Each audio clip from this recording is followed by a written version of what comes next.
Hi, awesome fans, me Megashark, and today I'm reacting to um, horror stories animated. So, yeah, this one's the first one, True Break-In Horror Story. And also, please subscribe. So let's get to it. This happened in 2012 when I was 10 years old. My family of 7 had just moved into a new house in a sketchy neighborhood. There had already been several arrests on our block, and some houses had even been destroyed by fire.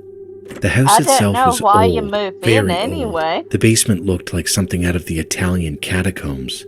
It was completely unfinished, with nothing but dirt for a floor. When we moved in, we noticed the basement door had been locked with a chain from the inside. That should have been our first warning. There was also a lot of windows throughout the house. To get from my room to the bathroom, I had to walk past the kitchen and the back door.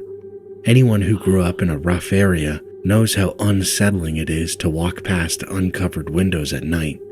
That detail will matter later. I shared a room with my older brother Nick. I was always a pretty paranoid kid and had trouble falling asleep, which is embarrassing to admit, but I used a nightlight until I was 12. One night, around 3 a.m., I woke up with a full bladder. I tried to ignore it, but the urge became unbearable. I hesitated, gathering my courage, before finally making my way to the bathroom. I walked slowly, cautiously checking every window as I passed. Everything seemed normal. I took a few more steps and turned into the living room, and my heart sank. A homeless-looking man stood at our back door. No, go away! This game, you're not ready for it. His hands cupped around his eyes as he peered inside. Sorry. I froze, my breath catching in my throat. Then, moving as silently as I could, I ducked behind the couch. My mind raced. Did he see me? I needed to wake up Nick. He was 3 years older than me and had a cell phone. I didn't. I began crawling toward our room when I heard something that made my stomach drop. The back door lock turned. This man, this stranger, had a key to our house. For the first time in my life, I whispered, "Shit." I pressed myself tighter against the couch, barely daring to breathe. Oh, shoot. The door creaked open. The man stepped inside, moving carefully, quietly, as if he had done this before. He was tall, around 6'2", with a long, graying beard that reached his chest. A hat and a hoodie concealed most of his face. He walked into the kitchen and opened our pantry, casually pulling out a bag of chips. Then, without hesitation, he unbolted the basement door and disappeared down the stairs, leaving it unlocked. For a moment, I just sat there, paralyzed. Then, panic set in. I realized something terrifying. He would hear my footsteps if I tried to move. My mind raced for a solution. I spotted my little sister's blanket draped over the couch. Carefully, I pulled it toward me and slid my feet onto it, using it to muffle my steps as I made my way toward the kitchen. The basement door was only a few feet away. Lock him in there I and get your hard parents. And whispered to myself, "Screw it." Then I sprinted. I reached the door and slammed the bolt shut, just as I heard heavy footsteps pounding up the basement stairs. A loud thud rattled the door. I turned and bolted up the stairs leading to my parents' bedroom, grabbing a knife from the kitchen counter as I ran. I shook my dad awake, my whole body trembling. There's a man in the basement," I managed to stammer. My dad shot up instantly, grabbing the knife from my hand. He was a military veteran, a big guy who worked out every day. If anyone could handle this, it was him. My mom, meanwhile, called the police. They said they were 5 minutes away. She didn't want to leave my little sister downstairs, so she took my hand, and together we made our way back to the kitchen. Just as we stepped onto the floor, the basement door exploded open. The man tackled my dad, sending them both crashing to the ground. They struggled, fists flying, my dad trying to pin him down. I didn't think, I just reacted. I sprinted to the kitchen, grabbed another knife, and rushed toward them. My hands shook, but I raised the blade, ready to stab the man. Give it to me! My mom shouted. I hesitated but handed her the knife. Without missing a beat, she stabbed the man in the back. He let out a strangled cry, giving my dad the chance to overpower him. My dad flipped him over, pinning him face down with his arms locked behind his back. I stood there, panting, my heart hammering in my chest. Then the sirens. The police stormed inside. My siblings, now awake, ran into the room, screaming at the sight of the blood-streaked floor. My older sisters pulled me into a hug, wiping away my tears as I shook uncontrollably. The man survived the stabbing and was taken to the hospital before being arrested. But the scariest part, we never figured out how he had a key to our house. That night still haunts me. I don't know what he wanted. I don't know how long he had been coming and going. And I don't know what would have happened if I hadn't locked that basement door in time. But I do know one thing. My mom didn't let me stab him because she didn't want me to carry that weight for the rest of my life. And for that, I'll always be grateful. Grateful the mom is just of her. Hello, my name is Hayden. This happened to me about a year ago when I was 17. It was the middle of the day, and I was at a rehearsal for a sketch comedy group. It was lunchtime, and my friend, let's call him Ron, asked if I wanted to go with him to get something to eat. I agreed, got in the passenger seat of his car, and we started looking for a fast food place. Ron spotted a Wendy's nearby and asked if I wanted to eat there. I said, sure. When we got inside, there was a short line. One person in the line stood out to me. There's a man who looked to be in his mid-20s, African-American with a hoodie, gray sweatpants and sandals. He looked normal, nothing out of the ordinary, but I had a gut feeling that there was something wrong here. Something about it just felt off. When it was our turn to order, the man left through a side door that was on the opposite side of the building from the entrance that we had used. We ordered our food, and Ron chose a table that was right next to the door the man had just left through. We sat down across from each other. I looked out the window, and I noticed that there was a red bike parked right outside, but I didn't think anything of it. I reached into my bag to grab my food. Do you know what's really fun? Go away, Ed, you're annoying. I hate ads. When I looked back up at Ron, I froze. The man was outside the window, staring at Ron from behind. Oh, shoot. His eyes were wide, bloodshot. Creeped me out, to say the least. Ron hadn't noticed him, but then I saw something that scared me. On his back was a holster, and in that holster was a machete. I looked back at Ron, lowered my voice. Ron, don't look behind you. There's a man staring at you from outside, and he has a machete. Ron's expression changed, but he didn't panic. He simply sat there and said, okay. We sat there quietly, not knowing what to do other than wait for the man to leave. We looked at each other and started to smile and giggle uncomfortably to lighten the mood. The man finally moved after about a minute or two, and I watched him to see where he would go. He moved around to the back of the restaurant, pressed his face up against another window. Again, he stared at us with these wide, bloodshot eyes, and I could see the handle of the machete clearly. I tried to think of what I should do next. So I got up and went up to an employee, told him what was happening, and asked him to call the police. He gave me this lazy look and said that, I will. I went back to my seat and got an idea. I wanted to take a picture of the man, to show the police, but I didn't want the man to know it. So I took out my phone and aimed it at Ron while very subtly angling it to get that creepy man in the background. Smile, I said to Ron. He seemed to understand what I was implying, and he faked a pose.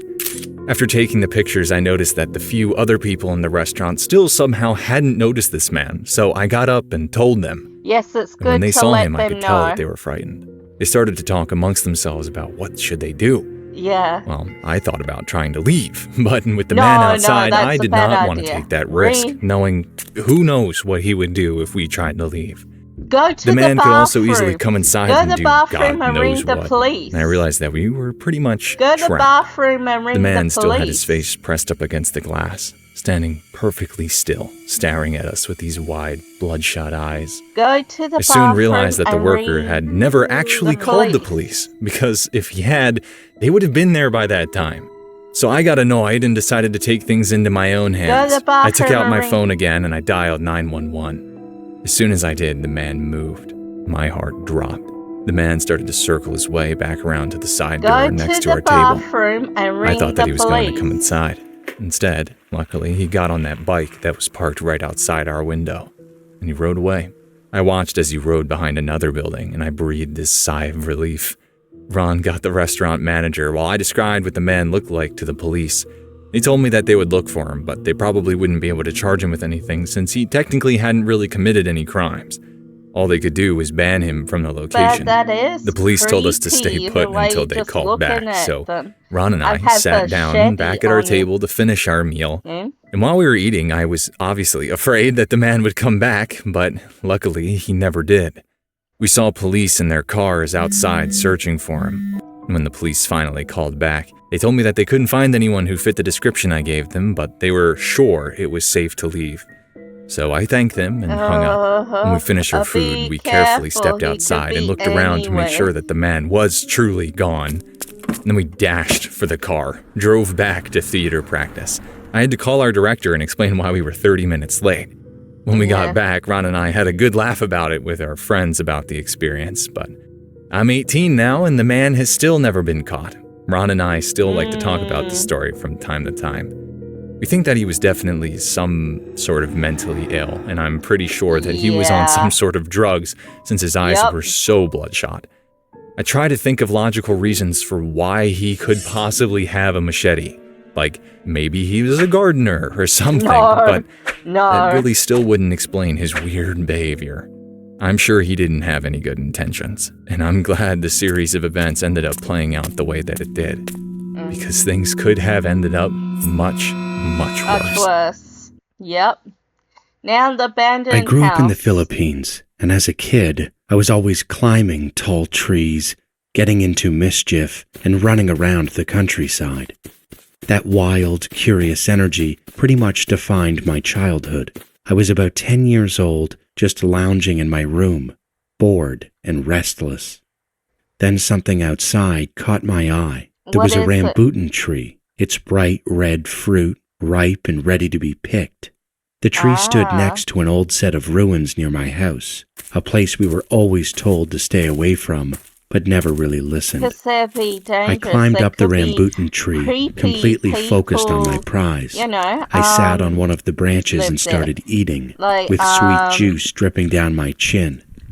That's when I saw something move. In the shadowy window of the ruins, something flickered, just for a second, then vanished.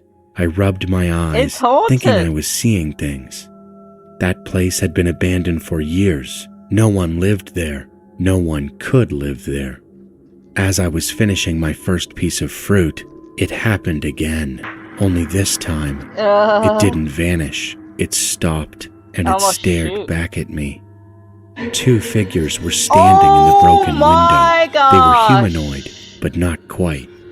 Their skin was leathery, their bodies round and bulky, and their backs were covered in something that looked like a turtle shell. Their eyes glowed red, and their mouths, if you could call them that, were jagged like a snapping turtle's jaw. A chill raced down my spine, and my whole body locked up in fear. I lost my grip and fell. I hit the ground hard, scraped up and bruised. I scrambled to my feet and ran barefoot all the way home. I didn't care about the pain. I didn't feel it. I didn't care that I'd left my slippers behind. I just knew I had to get away. I never told my family what happened. I figured they wouldn't believe me, or worse, they wouldn't care. Years passed, and I almost convinced myself it had just been my imagination. Then, one day, I was talking to my grandmother, and she started reminiscing about an old house nearby, one that had been abandoned for decades. I asked her why no one ever bought the place. Her answer stopped me cold. "Well," she said, "I can't blame them. 2 people hung themselves in that house." Oh my God. I didn't say a word, but in my head, all I could see were those 2 turtle-like creatures standing in that ruined window, watching me. After she told me that, I remember going home and drawing pictures of what I saw. The house, the figures, the glowing red eyes. Yeah. A constant reminder that it wasn't just my imagination. Nope. And that it was reality. Yes. The true goddess. This is a story my grandmother mansion. told us that took place when I was 7 years old. Yeah. To give you all a brief background, my grandma, during the late years of her career, worked for a prestigious family. She was in charge of the checks that every heir of that family must receive in a specific time frame, and everything that has to do with these wealthy heirs. So my granny was well acquainted with everyone there. Oh, come on! She worked in one of the many abodes of that family. We're talking about old money suites with all the old-fashioned furnace and expensive porcelain porches with a circular entrance around an old fountain, Corinthian walls and gargoyles. It's what we call, today, a Gothic mansion, a typical haunted house. The interior is dusty, since the family doesn't really visit there anymore. It's only being kept clean by the maids and the house caretaker. Yeah. My grandmother's office is located right at the entrance. Large wall windows from ceiling to floor covered by thick velvet curtains. The view from the windows expands the whole gate entrance in the fountain, as well as the second entrance through the garden. It looks Granny so really has beautiful. a 90-degree view of the whole place. Keep in mind that both of the only entrances to the mansion are guarded by security, and my granny can see the people that are entering even before they knock on the door, since she keeps the curtains open always. Wow, that's After school, good. me and my cousin, 5 at the time, come to this place instead of going straight home, since the caretaker of the mansion was kind and let us play at the garden in the driveway. But this particular day, we stayed inside the mansion and were just playing by the fireplace, just across from my grandma's desk. I remember I saw my grandma look through the windows and stand abruptly, telling us that someone's coming and we must behave. She exited the large doors and proceeded to greet the 2 women that had already passed the gate, which is weird because the guards should have alerted her about them already, and she would have heard the old squeaky gates being opened to let them into the premise. But she brushed it off, offered a smile to these 2 people, thinking they must be the new heirs that her boss told her to expect that week. But as they were gradually approaching, my grandmother noticed that one of the women was glaring at her with a scowl that sent shivers through her spine, while the other was smiling so sweetly at her. Nonetheless, she greets them. Hello, but they didn't return the greeting, just stood there, halfway through the steps. It was only then that she saw what they were wearing. Now, this story took place on the years 2008, 2010-ish, but the women were wearing long, black dresses with laces and high necks. My grandmother thought it was weird, but just told them to come inside so they can process the insurance of the checks in her office. She turned her back on them, pushed the heavy door inside again, leaving it open to let them through, and just briskly walked to her desk, past me and my cousin. She was expecting them to follow her in, but several minutes passed, and not one shadow of the guests entered the mansion. Grandma sighs, glanced out the windows, expecting to see the guests still standing outside, but to her shock, she saw no one there. I don't remember much from back then, but my grandma said that me and my cousin were staring through the open doors as if we were seeing somebody, and I pointed toward the door, saying, "Aren't you going to come inside?" My grandmother whipped her head to the window again, praying that maybe she just missed it the first time. But still, there were no women dressed in these weird clothes outside. She could see the gates from where she was standing, and to her horror, they were locked in deadbolt. These locks can only be opened with keys that the guards, the caretakers, and my grandmother had. My grandmother shakily walked toward the front door, where me and my cousin kept staring, still. But when she turns around, there was no one there as well. She looked at us confusedly, but me and my cousin are both in our own worlds again. My grandma frantically ran outside to check that she wasn't going crazy, that what she saw couldn't be what she thought it was. When she reached the front gates, the guard stationed there asked her what was wrong. She immediately accused him. Why didn't he notify her when 2 guests arrived?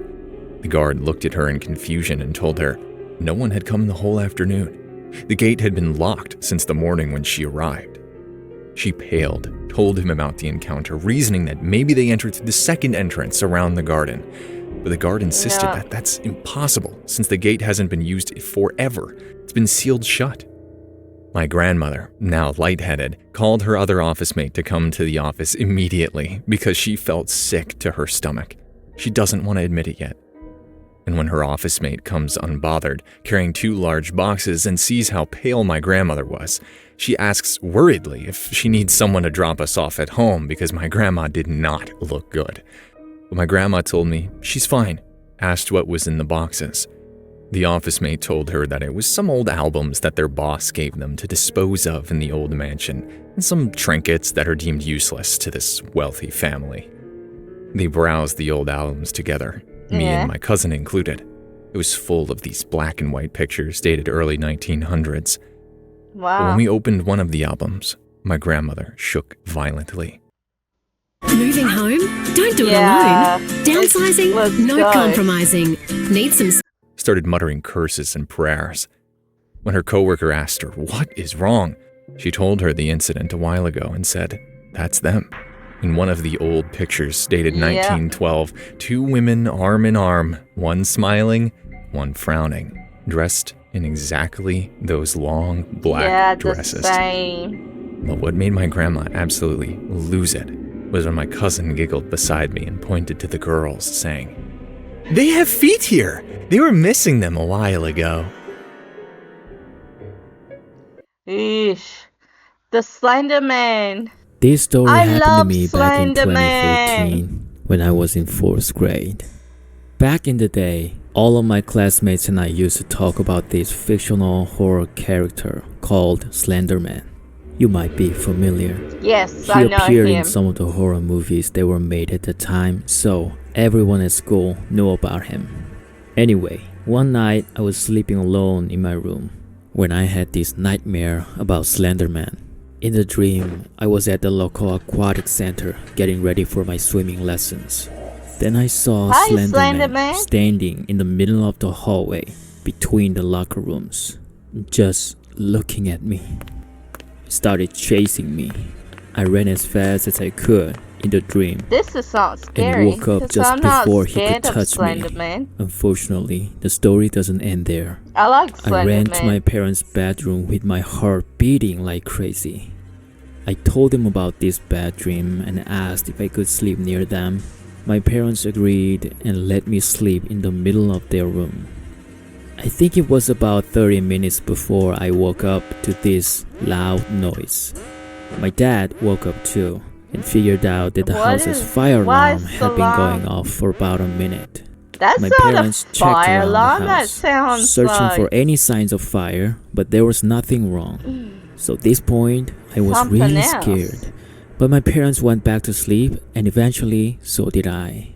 My parents told me that the fire alarm was faulty, and that's why it went That's off weird randomly for in the a middle of fire the alarm. night. But this had never happened fire before in our alarm, entire it's life got staying in this high-pitched house. sound. Since then, the small part of me has always Hey, wondered Slender Man. if there was a connection between my nightmare and that seemingly random malfunction. True, This happened back in 2015. Sorry. I lived way out in the country, miles from town, with no real neighbors nearby. So seeing a random person walking around our property, that would already be strange, and that's exactly what happened. What happened? My dad was outside when a man came out of nowhere and offered Hi. him a Pepsi. Just like that. No I wouldn't. introduction, no No. explanation, just, No, "Want a I Pepsi?" wouldn't. No, My dad thank said you. no, smartly, because who Yes. knows what could have been in that drink. Yeah, After he because declined, someone the could man put left. anything in Later the that drink. day, we were heading into town. My mother, father, my 2 sisters, and I all piled into the truck, ready to make a quick Walmart run. Now, to give you a little background, we're surrounded by orchards out here. Almonds, pistachios, grapes, endless rows of trees in every direction. So, to get to town, we have to take this long dirt trail winding through all that farmland. As we were driving, we passed something that made all of us go quiet. A black van. It had curtains drawn across the windows, like someone was hiding something. And the smell, I can't even explain it. Rotten, chemical, and sharp, all at once. It made your eyes water. The man behind the wheel was dressed all in black, wearing dark sunglasses, even though the sun was setting. And when he looked at us, he smiled. Not a friendly smile, a smile that made your skin crawl. I knew right then, something wasn't right. We made it to Walmart, did our shopping, and came home. But as we pulled up to our driveway, something felt off. There were fresh tire marks in the dirt, footprints too, but we brushed it off. People work the orchards around here all the time, probably just workers passing through, or so we thought. That evening, my older sister pointed something out, flashes of red and blue in the sky. We all ran outside and saw a helicopter flying overhead. Now that was strange. Helicopters are rare in our small town. That's a police we had no helicopter. idea what it was doing here. It's and we all looking for just that stood dangerous there, guy. watching it pass in silence. I wonder if Why he's do in we the get house. goosebumps? Well, one reason is to keep us warm. Goosebumps stimulate our... Do you have But the next morning, basement or everything something? made sense. It became horribly, horribly clear. We woke up to the news. A body had been found in a canal not far from us. Severed, fingers missing, eyes gouged. And when they released his photo, it was the man who had offered my dad that Pepsi. That man, the one just wandering around our property. He was the victim. And the killer? The man in the black van. The one with the smile. Yeah. The one we passed on that trail just hours earlier. We watched in silence, stunned. Every red flag we had ignored the day before now burned into our memory. We had looked into the eyes of a murderer, but we just kept driving. You were lucky. The peekaboo. This is a true story from when I was about 4 years old. According to my mother, I suffered from sleep disorders that led to some weird behavior when I was a kid. My father was always working and doesn't remember much about it, but my mother and brother do. According to them, whenever I walked past an empty house, I would ring the doorbell and say, "Peekaboo will open the door." They also said that sometimes I would stare down a hallway and whisper, "Oh, there's Peekaboo over there." Oh shit. The figure I claimed to see was called Peekaboo, a boy with messy, disheveled hair and tattered clothing. Hi. Like a worn-out doll stitched back together. He would shout, Sorry, that just "Peekaboo!" in a high-pitched Give voice, me a and just break. hearing it would send chills down my spine. The scariest moments happened when I would wake up screaming, as if my lungs were about to burst. My mother would rush to me, and I'd cry, "Peekaboo, he's coming for me." This is what I remember. I was sleeping in the master bedroom, a square room with a walk-in bathroom. Peekaboo would stand silently in the bathroom doorway, staring at me, and then suddenly bolt toward me, screaming, "Peekaboo!" That's when I would wake up. This continued for 2 years. Then, just like that, it stopped. Shoot. Around the same time, my parents were going through a divorce, and my mother eventually left our home. Afterward, I split time between my mom's house and my dad's house. When I was about 10 years old, I asked my mom if she remembered anything about that strange house. She looked at me with a serious expression and said, "Emmett, that house was built on a spiritual foundation. When I would wake up at night, I could hear something moaning and growling under my bed and beneath the master bedroom." I felt like I was going to throw up when I heard that. Who was the boy I saw? Who was Peekaboo? Was it the devil, or was it something else? I guess I'll never really know. You never know. Alright, Oz fans, that'll be it for now. Please don't forget, hit that like button and please subscribe to me. I really need the subscribers. I need 1,000. Please, awesome fans, and please comment down below. Have a nice day, awesome fans. Bye.